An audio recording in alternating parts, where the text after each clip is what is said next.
Friends, ఈరోజు చూడండి గారెలు వేసుకుంటున్నాను. కొంచెం పాకం పెట్టుకున్నాను, పాకంలో కొంచెం వేస్తున్నాను. తర్వాత చూడండి పాకంలో వేసి కొన్ని మజ్జిగలో ఆవడాకనమాట. ఫస్ట్ నేను ఈ మజ్జిగకి కొంచెం పలుచగా చేసుకుని ఉప్పు పసుపు వేసి ఒక్కొక్కటి ఇందులో డిప్ చేసి వేస్తున్నాను.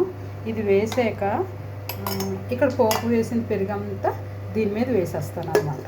ఇప్పుడు పెరుగు ఆవిడ తినడానికి చాలా బాగుంటుంది. ఇలా మనం సింపుల్గా చేసేసుకోవచ్చు. ఎందుకంటే ఈ పెరుగు ఆవిడ చాలా టేస్ట్గా ఉంటుంది కదా. ఒక పక్కనే స్వీట్ గారి, పక్కనే పెరుగు ఆవిడ. ఇలా మీరు చేసి తిని నాకు కామెంట్ రూపంలో తెలియజేయండి.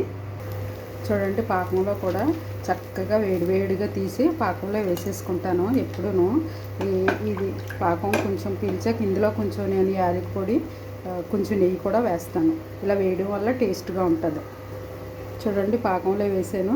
ఈ గారి ఇలా పాకంలో వేసుకోవడం ఫుల్గా చక్కగా ఉంటుంది అన్నమాట. పాకంలో వేయడం వల్ల మంచి టేస్ట్. అందులో కొంచెం నెయ్యి యాలకి పొడి కూడా వేస్తాను.